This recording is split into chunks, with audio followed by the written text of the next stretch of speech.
Amém? Então, abra aí a sua Bíblia no capítulo 62, o livro de Isaías, porque agora eu te convido a olharmos então com muita expectativa para essas palavras do profeta Isaías, no capítulo 62, porque com uma riqueza poética incrível, ele fala de uma poderosa promessa de restauração para Sião. Deus declara que ele não descansará até que Jerusalém resplandeça em justiça e salvação. A cidade que antes era desprezada, agora será chamada desejada e casada, pois o Senhor se deleita nela como um noivo com sua noiva. Então o capítulo ele vai nos convocar intercessores a orarem sem cessar, até que a restauração plena se cumpra.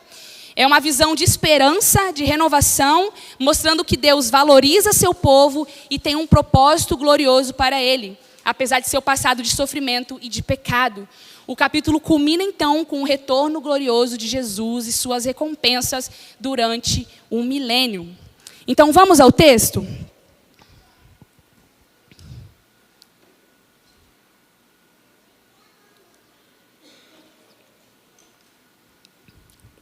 Diz assim: por amor de Sião, não me calarei. E por amor de Jerusalém, não me aquietarei até que a sua justiça saia como um resplendor, e a sua salvação como uma tocha acesa. As nações verão a sua justiça, ó Jerusalém, e todos os reis contemplarão a sua glória. E você será chamada por um nome novo, que a boca do Senhor designará.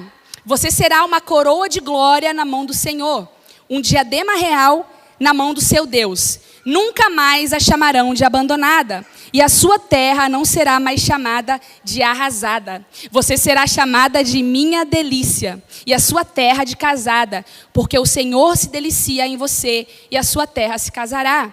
Porque como o jovem se casa com a moça, assim os seus filhos se casarão com você. Como o noivo se alegra com a noiva, assim o seu Deus se alegrará com você. Sobre as suas muralhas, ó Jerusalém, pus guardas que jamais se calarão, nem de dia nem de noite. Vocês que farão com que o Senhor se lembre, não descansem, nem deem a ele descanso, até que restabeleça Jerusalém e a ponha por objeto de louvor na terra. O Senhor jurou pela sua mão direita e pelo seu braço poderoso: nunca mais darei o seu cereal como alimento para os seus inimigos, nem os estrangeiros beberão o seu vinho, que você produziu com tanto trabalho. Mas aqueles que ajuntam o cereal serão os que o comerão, louvando o Senhor. E os que recolhem as uvas beberão o vinho nos átrios do meu santuário. Passem pelas portas, preparem o caminho para o povo, aterrem a estrada, tirem as pedras, levantem um estandarte para os povos. Eis que o Senhor fez ouvir até os confins da terra estas palavras. Digam à filha de Sião: eis que vem o seu Salvador, com ele vem a sua recompensa, e diante dele vem o seu galardão. Eles serão chamados de povo santo, remidos do Senhor. E você, Jerusalém, será chamada de procurada, cidade não abandonada.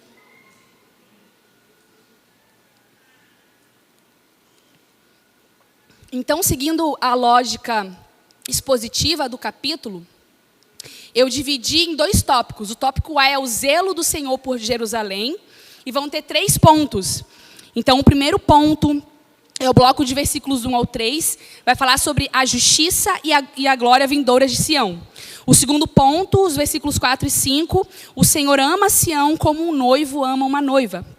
E o ponto 3, o bloco de versículos do 6 ao 9, o Senhor promete proteger Sião e o trabalho dos intercessores. E aí o tópico B é o retorno do rei. Vamos ver 2 pontos. O primeiro é um caminho preparado para a vinda do Senhor, no versículo 10. E os versículos 11 e 12 é o Messias vem a Sião. Então vamos ler novamente os versículos 1 e 3. Vamos ver o que o Senhor vai falar sobre o zelo por Jerusalém. A justiça e a glória vindouras de Sião. Então vamos lá. Por amor de Sião, não me calarei, e por amor de Jerusalém, não me aquietarei, até que a sua justiça saia como um resplendor, e a sua salvação como uma tocha acesa. As nações verão a sua justiça, ó Jerusalém, e todos os reis contemplarão a sua glória, e você será chamada por um nome novo, que a boca do Senhor designará. Você será uma coroa de glória na mão do Senhor, um diadema real na mão do seu Deus. Então, o capítulo ele vai começar com o zelo de Deus por Sião. E aí o teólogo J. Alec Motyer, que nós temos citado aqui ao longo da nossa série, ele explica que o eu que fala aqui no versículo 1, por amor de Sião não me calarei, é o próprio Senhor, naturalmente falando pela boca do profeta Isaías. Então, Deus ele não está em silêncio e nem em repouso até que Jerusalém seja plenamente restaurada. Aqui nós podemos observar que o Senhor fala como um intercessor em favor de Sião. Seu amor é tão intenso que ele não descansará até que a justiça de Jerusalém brilhe como o nascer do sol e sua salvação como uma tocha acesa. Podemos então observar que o texto expressa esse zelo persistente e apaixonado de Deus pela cidade de Jerusalém. Um zelo que atravessa o tempo histórico e se cumprirá de forma final na redenção messiânica, quando a cidade e o povo de Deus então serão vistos em plena glória diante de todas as nações. E aí, trazendo um parente histórico, após a crucificação e a ressurreição de Jesus, Israel passou por séculos de dispersão. Então, após a destruição de Jerusalém por Roma, no ano 70 depois de Cristo, e em 135 depois de Cristo, que houve a expulsão total dos judeus ali daquela região, mesmo espalhados pelo mundo, o povo judeu ele perseverou em manter a sua identidade, né? Até que, após o Holocausto, houve todo um movimento sionista, e a ONU, em 1947, então, foi criado o Estado de Israel, foi quando os judeus puderam retornar, então, à sua terra. Só que, no caso, quando a ONU propôs essa divisão, era para ser criado um Estado palestino também. Só que os países árabes ali ao redor de Israel não aceitaram aquela divisão, e eles entraram em guerra com Israel. E o que aconteceu? Israel prevaleceu e conseguiu aumentar o tamanho do seu território, mas foi criada todas essas questões geopolíticas que nós vemos hoje, todos esses complexos conflitos, né, que ocorrem ali. E então Israel tem sofrido, né, ameaças contínuas dos países vizinhos, inclusive do Hamas e outros grupos terroristas que querem acabar com o povo judeu.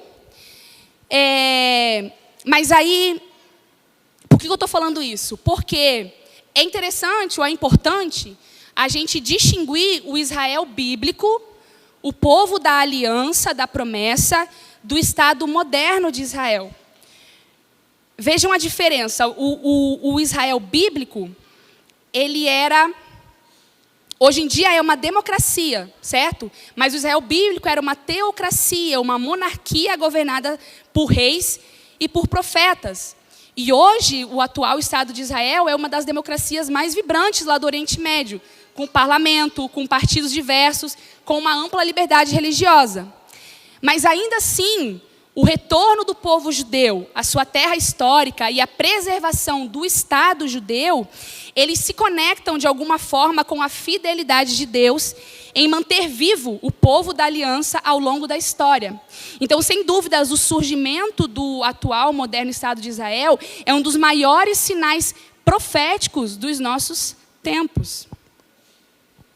Agora, voltando ao texto, podemos perceber que a justiça de Sião, que será vista pelas nações, não vem de esforço humano, mas é um dom de Deus que revela a sua salvação. A restauração de Jerusalém, ela será um sinal visível do triunfo do plano redentor de Deus, que será plenamente realizado na era messiânica, quando todas as nações reconhecerão a glória do Senhor.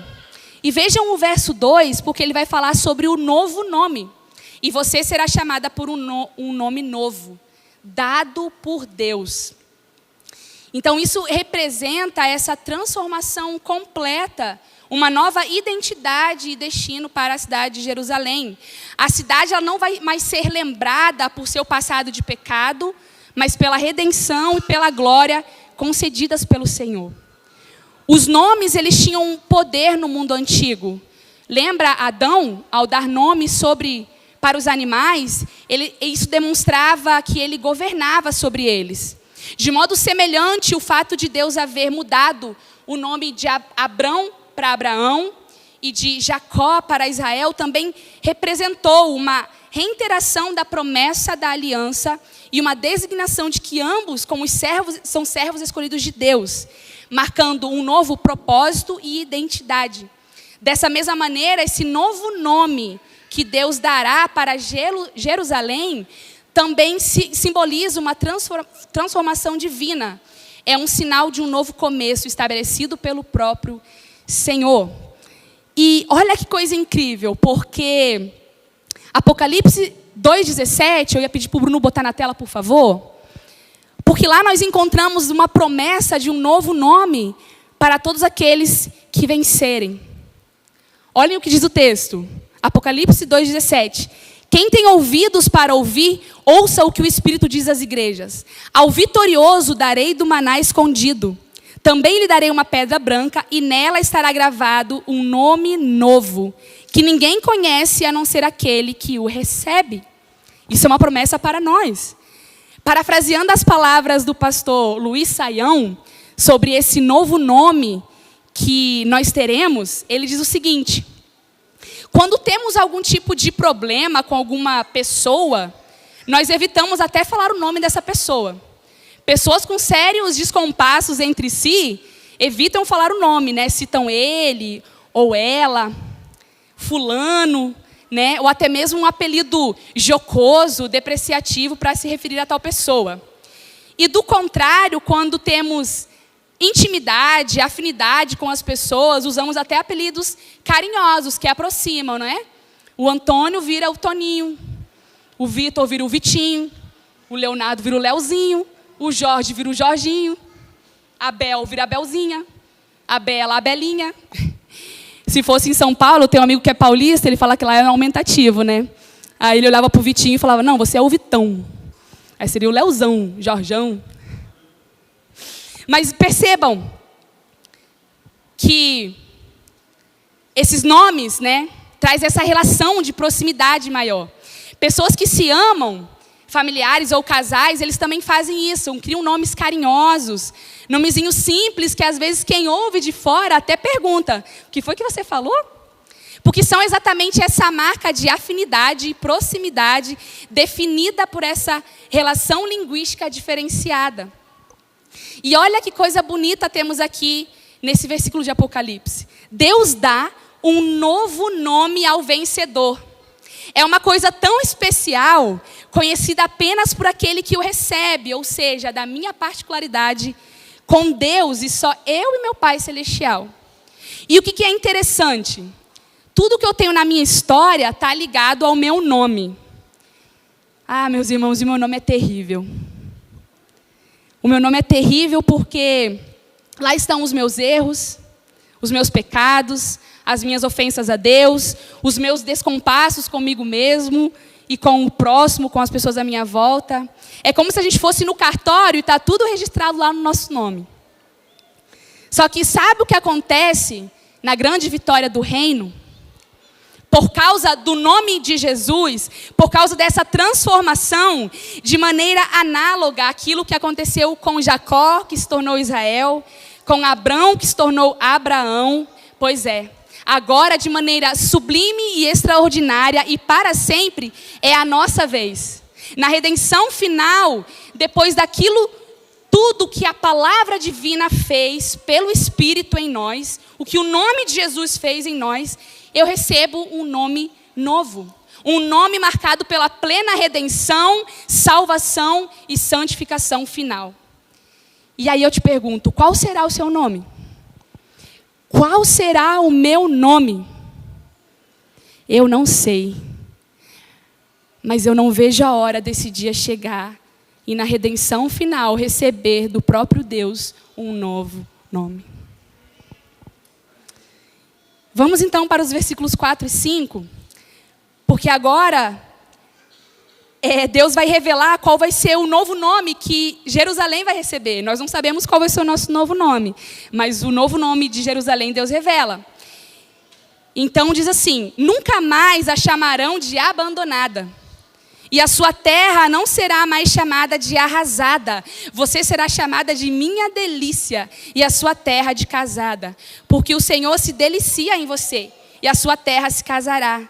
Porque como o jovem se casa com a moça, assim os seus filhos se casarão com você. Como o noivo se alegra com a noiva, assim o seu Deus se alegrará com você. Eu fiquei pensando, é como se fosse uma lua de mel eterna, né? Então, é bonito de ver como o profeta Isaías, ele vai descrever a restauração do relacionamento de amor entre Deus e Sião, usando a linguagem do casamento, que expressa intimidade, alegria e pertencimento. Eu fico sempre maravilhada quando eu vejo Deus falando na linguagem dos homens. Porque todos aqui entendem o que é um casamento, né? Óbvio que os casados entendem um pouquinho mais de quem é solteiro, mas todo mundo sabe o que é um casamento. Ou seja, aqui nós vemos então o favor de Deus descrito com termos tirados do direito matrimonial. E além do aspecto pessoal que isso traz, ouve-se aqui também a ênfase em compromisso e durabilidade. Deus ele não se separou, ele não se divorciou de Israel, como muitos falam, né? Então, os antigos nomes de vergonha, que falava que era abandonada, desolada, são agora substituídos por títulos de honra e de prazer. Vejam isso. Minha delícia está nela. Sabe, será que Deus ama Jerusalém? Minha delícia está nela e casada. Então essa mudança revela a alegria do Senhor em seu povo. Um vínculo renovado com a terra prometida, mostrando então que Israel nunca será separado daquilo que Deus lhe concedeu, daquilo que foi criado para ser, ou seja, revelar a glória de Deus para as nações. Lembrem-se, a rejeição dos judeus, o endurecimento do coração deles é temporário. Assim como Deus quebrantou o nosso coração, Ele também vai quebrantar o coração daquele povo. Esses novos nomes simbolizam a restauração da aliança na qual o próprio Deus é o noivo que se alegra com Jerusalém, como um jovem se alegra com a sua noiva. E o teólogo J. Alec Motye, ele resume da seguinte maneira: com tamanha economia de palavras e beleza de imagens, Isaías retrata a amorosa unanimidade que caracteriza Sião e sua íntima união com o Senhor, que Apocalipse 19:7 prevê como o casamento do Cordeiro. De forma semelhante, o teólogo John Oswald, ele destaca que consolo, né, está presente aqui nessa promessa, porque lembrem-se, Isaías escreve primariamente a um povo que está exilado. E óbvio, existem discussões no meio acadêmico se foi mais de um autor que escreveu Isaías, mas eu creio que Deus revelou a um único autor, o profeta Isaías, aquilo que ainda ia acontecer. Porque ele escreve de uma maneira como se o povo já estivesse no exílio. Mas isso vai acontecer anos depois da vida ali do profeta Isaías. Então vejam, é uma promessa de consolo. Em tudo que Israel teve de suportar, que fonte de consolo deve ter sido o apelido carinhoso que Deus lhe deu. Minha delícia está nela. Então, nesses versículos, nós podemos ver a expressão mais terna do amor redentor de Deus. E essa promessa, ela alcança o seu clímax, como eu citei, em Apocalipse 19:7. Que diz: alegremo-nos, exultemos e demo-lhes a glória, porque chegou a hora das bodas do Cordeiro, e a noiva dele já se preparou. Nas bodas do Cordeiro, quando o amor redentor de Deus será plenamente revelado. Nesse dia, judeus e gentios unidos em Cristo formarão um só povo, a noiva do Cordeiro. E o Senhor se deleitará para sempre em todos aqueles que Ele redimiu. O terceiro ponto dentro deste tópico, vamos ver agora o bloco de versículos do 6 ao 9, vai falar sobre o Senhor promete proteger Sião e o trabalho dos intercessores. Vamos ler novamente, diz assim: Sobre as suas muralhas, ó Jerusalém, pus guardas que jamais se calarão, nem de dia, nem de noite. Vocês que farão com que o Senhor se lembre, não descansem, nem dê a ele descanso, até que restabeleça Jerusalém e a ponha por objeto de louvor na terra. O Senhor jurou pela sua mão direita e pelo seu braço poderoso: nunca mais darei o seu cereal como alimento para os seus inimigos, nem os estrangeiros beberão o seu vinho, que você produziu com tanto trabalho. Mas aqueles que ajuntam o cereal serão os que o comerão, louvando o Senhor, e os que recolhem as uvas beberão o vinho nos átrios do meu santuário. Só beber um gole d'água.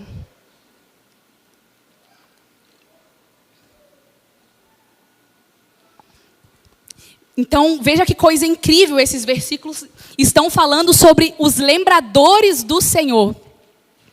São aqueles que intercederão sem cessar até a completa obra de salvação e justiça estar completa. Antes da primeira vinda do Senhor, houve oração, houve intercessão. E o que vocês acham que vai acontecer antes da segunda vinda do Senhor? Oração e intercessão. Então, esses versículos estão falando que Deus colocou guardas. Talvez em outras traduções vai falar sobre sentinela e sobre atalaias, sobre os muros de Jerusalém. Então, porque Deus ama e se alegra com Sião, Ele a protegerá. Chegará o dia em que Ele fará de Jerusalém um louvor na terra. E, historicamente, numa busca rápida pelo Google, eu encontrei um artigo sobre na revista super interessante, que falava o seguinte: Jerusalém foi cercada 23 vezes, atacada 52 vezes, conquistada e reconquistada 44 vezes, destruída completamente pelo menos 2 vezes. Em 586 a.C. pela Babilônia e depois em 70 d.C. por Roma. Ao longo de seus cerca de 3.000 anos de existência documentada. É uma das cidades mais atacadas do mundo. Mas aí nós olhamos para o Salmo 132, os versículos 13 e 14, que diz assim: o Senhor escolheu Sião com o desejo de fazê-la sua habitação. Este será o meu lugar de descanso para sempre. Aqui firmarei o meu trono, pois este é o meu desejo. Deus escolheu Sião. Ele a desejou para a sua habitação. Deus declara que Jerusalém é o seu lugar de descanso para sempre. Ele habitará lá, porque Ele deseja isso. Deus tem um relacionamento único com a cidade de Jerusalém. Essa cidade recebe mais atenção do que qualquer outra cidade. Meus irmãos, a Bíblia não fala sobre o Rio de Janeiro. Deus desejou morar em Jerusalém, tanto que Ele terá o seu lugar de descanso lá para sempre. E no contexto antigo, um atalaia, né, era alguém que ficava numa torre. Era uma torre que era construída sobre palácio ali e tal, que era um lugar alto. Então, esse sentinela, esse atalaia, ficava lá exatamente para ver quem vinha de longe, cuidar a cidade de algum perigo, de alguma invasão. Então, o atalaia era esse vigia, um sentinela, um guardião, alguém que ficava atento para proteger o povo. E aí a Bíblia está falando sobre esses atalaias, sobre os muros. Então, essas atalaias ou esses atalaias têm uma tarefa constante. Nunca se calarão, nem de dia e nem de noite. O texto diz: vocês que farão com que o Senhor se lembre, não descansem, nem deem a Ele descanso, até que restabeleça Jerusalém e a ponha por objeto de louvor na terra. Esses atalaias não são críticos, eles são guerreiros de oração. São intercessores que perseveram diante de Deus sem dar descanso. Eles não dão descanso ao Senhor até que o seu povo e a sua cidade sejam plenamente restaurados. E aí nós podemos observar que existe um triplo pensamento precioso aqui. O primeiro, o próprio Senhor não descansa em relação a Sião. O segundo, Ele não quer que seus intercessores se calem em suas orações por Israel. E terceiro, Ele não deseja que seu povo deixe em paz quanto à libertação de Israel. E para citar novamente o teólogo J.I. Kimochi, ele diz o seguinte: aqueles que se dedicam à oração são os verdadeiros guardiões. E a verdadeira oração, ela é incessante, Por isso que fala todo dia e toda noite, eloquente, ou seja, verbalizando a necessidade, por isso fala, não me calarei, concentrada em Deus com eficácia, vocês que clamam ao Senhor. E é importante ressaltar que nós não podemos concluir que do contrário o Senhor se esqueceria. Então quer dizer que Deus só vai realizar as suas promessas porque eu estou lembrando a Ele? Obviamente que não é isso, claro que não. Mas as nossas orações, pela vontade dEle, são de alguma maneira um ingrediente vital na implementação de suas promessas. Irmãos, isso é chocante. Podemos participar do plano da redenção do Senhor mediante as nossas orações. Ele nos quer fazendo parte disso. A oração, ela precisa ser disciplinada, urgente, e ela é sustentada pelo próprio Senhor. E aí eu gostaria de trazer aqui o que Spurgeon fala sobre esse versículo. Ele acrescenta algo muito interessante sobre a expressão, nem dei a ele descanso. Ele fala assim, um Salvador incansável chama o seu povo a ser igualmente incansável, a fazer o próprio Senhor sem descanso, a não lhe dar trégua até que sua cidade escolhida esteja em plena glória e sua igreja eleita, completa e resplandecente. Esse é o próprio mandamento do Senhor a nós. Nenhum de vocês diria a um pedinte, prestem atenção nessa comparação, ninguém aqui nessa sala diria a um pedinte, a um mendigo na rua, o seguinte, sempre que você me vir, peça-me uma moeda. Aí se eu não te der, você vai correr atrás de mim e vai gritar até que eu te atenda. E se isso não bastar, você vai se segurar em mim até que eu te ajude. Nenhum de nós convidaria alguém a insistir conosco dessa maneira. Mas Deus sim. Ele nos convida a sermos insistentes com Ele. É como se Ele dissesse, insista, clame, agarra-te à minha força, me lembra das minhas promessas sobre Sião, luta comigo, assim como Jacó lutou, até que a restauração resplandeça. E aí, finalizando esse bloco de versículos, eu queria ler novamente o 8 e o 9, que dizem assim, o Senhor jurou pela sua mão direita e pelo seu braço poderoso, nunca mais darei o seu cereal como alimento para os seus inimigos, nem os estrangeiros beberão o seu vinho que você produziu com tanto trabalho. Mas aqueles que ajuntam o cereal serão os que o comerão, louvando o Senhor, e os que recolhem as uvas beberão o vinho nos átrios do meu santuário. Isso é uma referência ao que acontecia nos tempos dos juízes. Não sei se vocês vão se lembrar, mas Gideão, por exemplo, ele estava malhando o trigo no lagar para pôr a salvo dos midianitas, é o que vemos lá em Juízes 6:11. Lemos ali que quando a nação de Israel andava em desobediência ao Senhor, Deus ele levantava um de seus povos vizinhos para vir e saqueá-los. Então o povo judeu cultivava as suas plantações, colhia as uvas das vinhas, o trigo nos campos e tudo mais, mas justamente no tempo da colheita, essas nações invasoras, elas vinham furiosas sobre a terra e roubavam tudo o que os judeus haviam trabalhado para produzir. E agora o Senhor está prometendo aqui nos versículos 8 e 9, que os estrangeiros não mais beberão o vinho deles, nem outros virão comer o fruto do trabalho das suas mãos, mas eles mesmos desfrutarão da bênção do próprio trabalho e louvarão ao Senhor por isso. E seguindo então a exposição lógica do capítulo, o tópico B vai falar sobre o retorno do rei.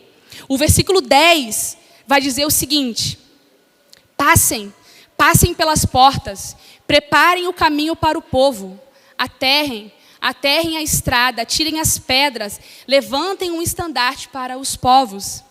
Isaías ele vai usar aqui então a imagem de preparação. É como se Jerusalém estivesse sendo organizada para receber o Senhor e o seu povo. O profeta ele olha profeticamente para o tempo em que Deus cumprirá as suas promessas e restaurará Sião. Como a salvação do Senhor está chegando, o povo aqui é então chamado a preparar o caminho, a trabalhar para que nada impeça o retorno daqueles que o Senhor vai reunir. A ideia é simples, mas é poderosa. Abrir as portas, a cidade deve então estar pronta e receptiva, aplanar o caminho, ou seja, remover qualquer tipo de obstáculo e nivelar a estrada, tirar as pedras. Nada pode atrapalhar a chegada do povo redimido. E erguer um estandarte, uma bandeira. As tribos de Israel, quando saía uma guerra, cada tribo tinha uma bandeira. Tanto é que Jesus é o leão da tribo de Judá, porque o leão era exatamente a bandeira que a tribo de Judá carregava.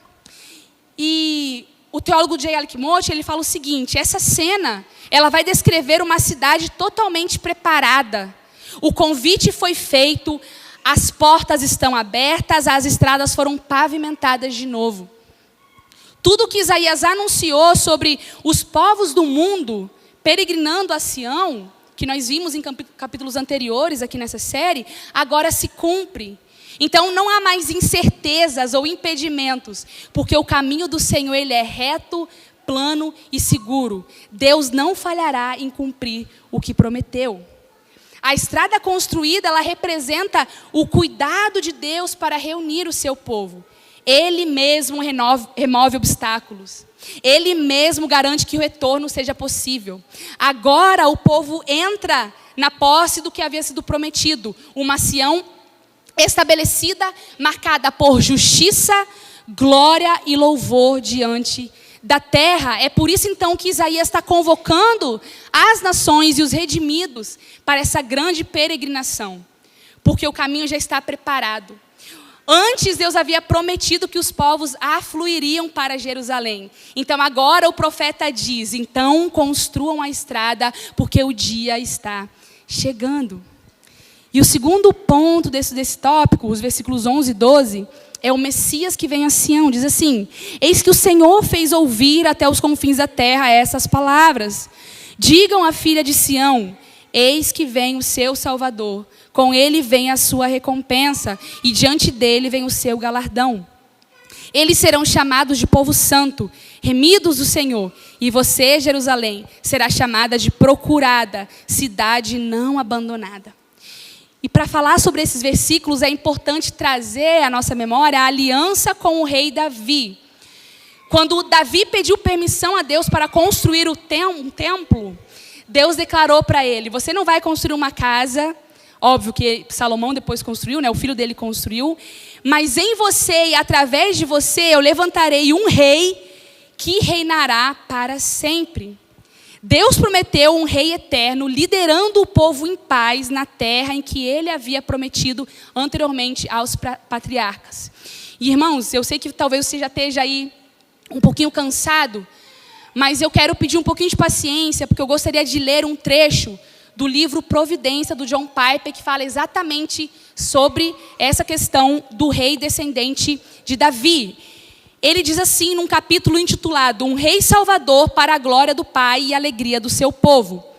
De uma forma mais maravilhosa e talvez ainda mais óbvia, sem a existência de uma monarquia em Israel, não importando o quão ímpia tenha chegado a ser, não haveria um reinado final de Jesus, o Messias.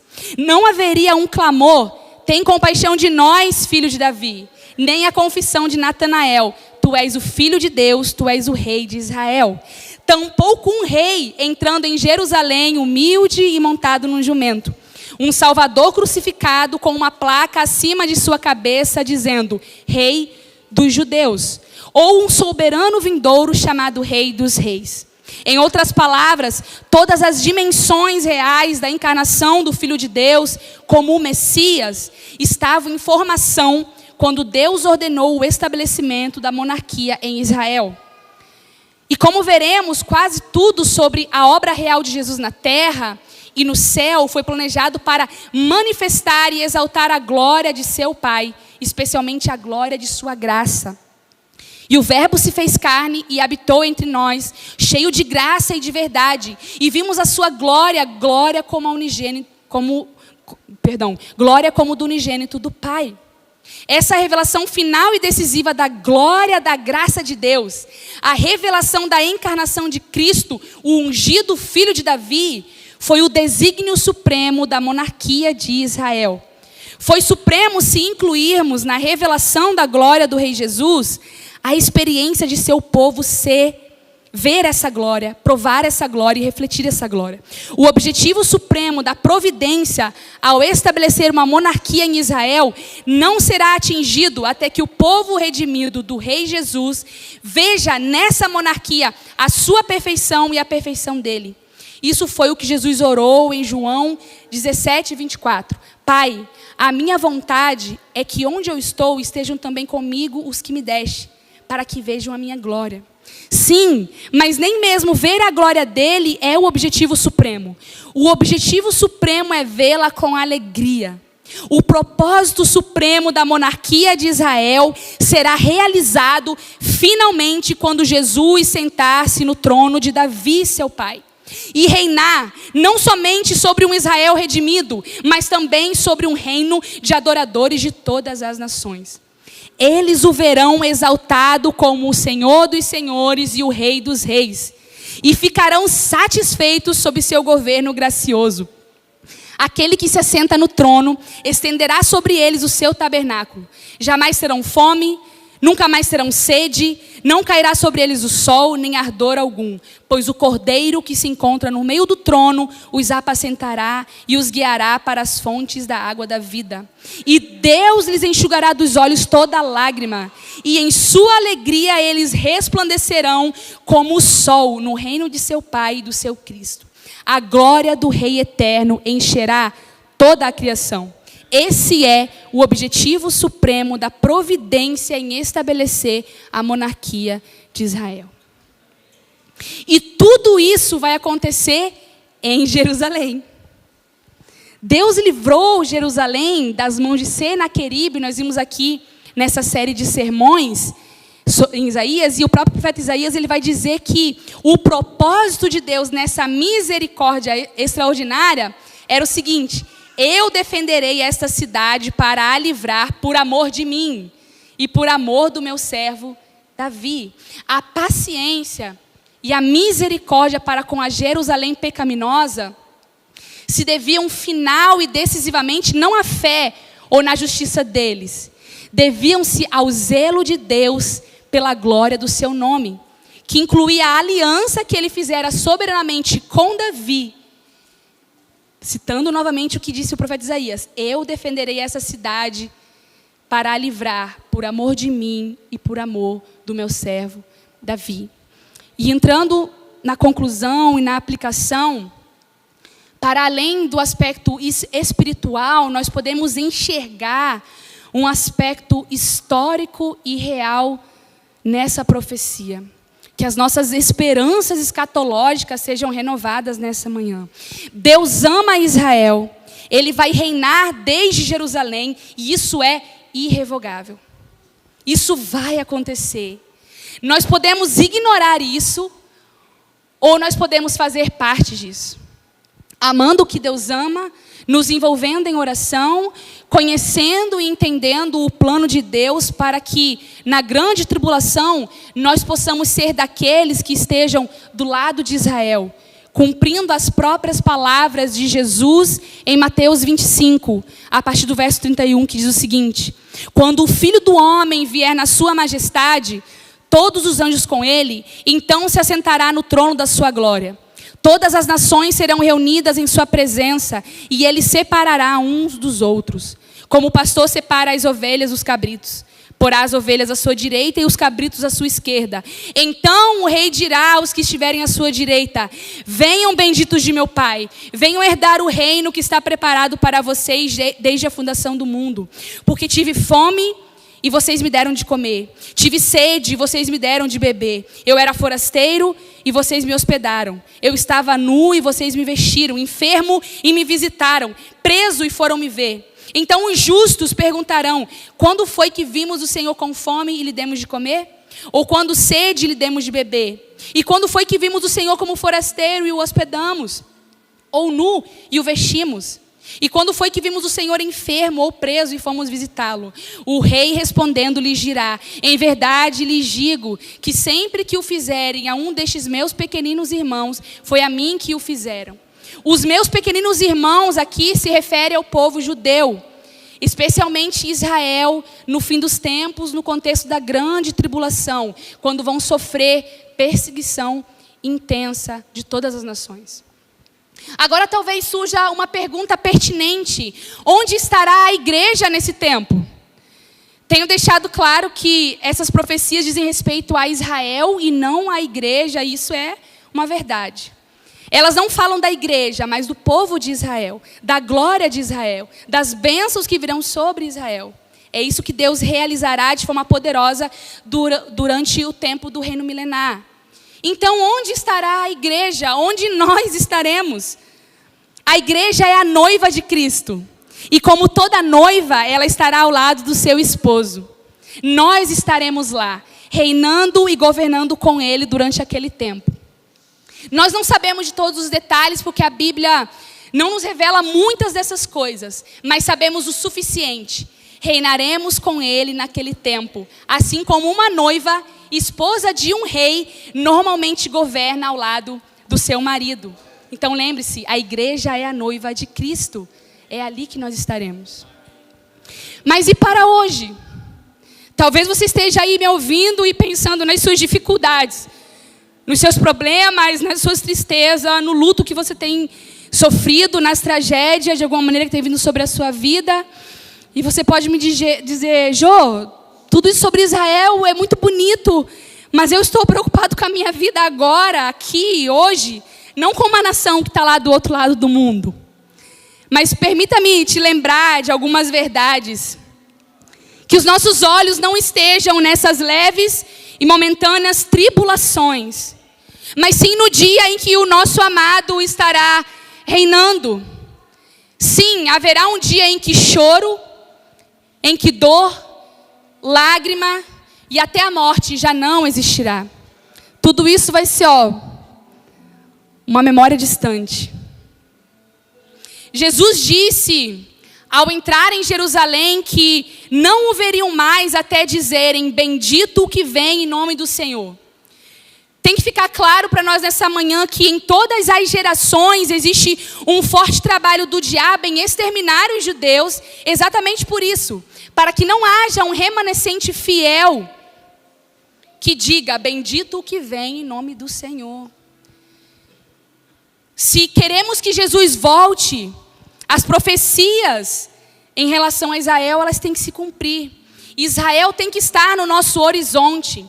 Se importar com a causa de Israel é dizer: Maranata, eu te quero aqui, Jesus.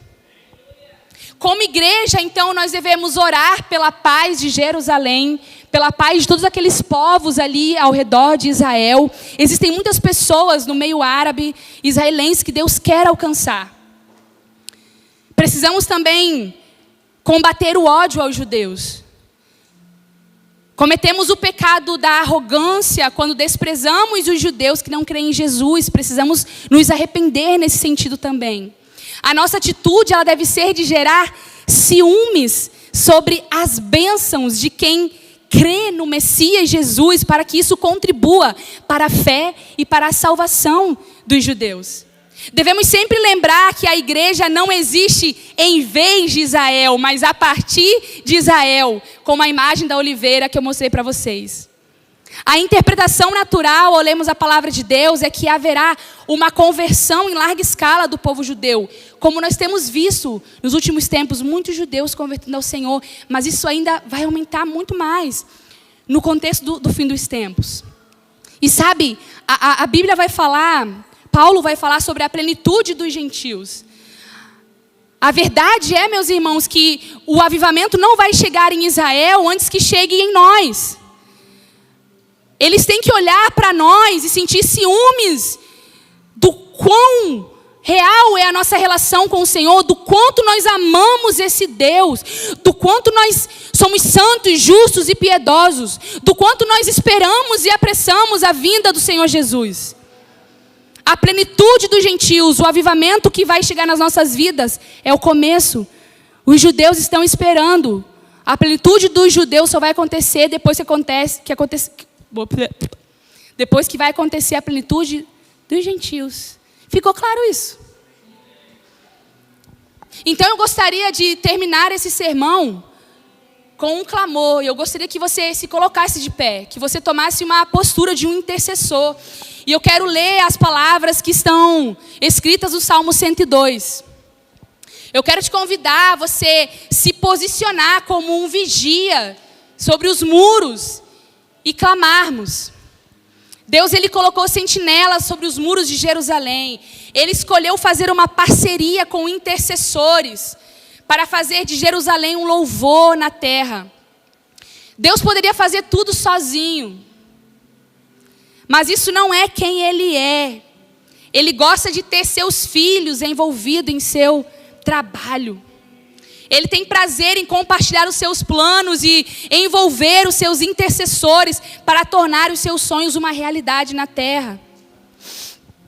O Salmo 102, a partir do verso 13, diz assim: Tu te levantarás e terás piedade de Sião. É tempo de te compadeceres dela. E já chegou a sua hora, porque os teus servos amam até as pedras de Sião e se compadecem do seu pó. Todas as nações temerão o nome do Senhor. Todos os reis da terra temerão a sua glória. Quando o Senhor reconstruir Sião e se manifestar na sua glória. Quando atender a oração do desamparado e não desprezar as suas preces. Isso ficará registrado para as gerações futuras. E um povo que há de ser criado louvará o Senhor, dizendo: O Senhor, do alto do seu santuário, desde os céus, olhou para a terra, a fim de ouvir o gemido dos cativos e libertar os condenados à morte. Em Sião será anunciado o nome do Senhor e o seu louvor em Jerusalém, quando se reunirem os povos e os reinos para servirem o Senhor. Deus não é judeu, mas Ele escolheu encarnar como um judeu. Jesus é o descendente da mulher. Jesus é o descendente de Abraão, o descendente de Judá e o descendente de Davi. Ele está retornando para governar a terra. Está chegando o dia em que Jesus irá governar as nações desde Jerusalém. Que possamos crescer em confiança, porque o zelo do Senhor fará isso. Por amor do seu próprio nome, está chegando o dia do pleno cumprimento de todas as suas promessas. Eis que vem o seu Salvador. Maranata.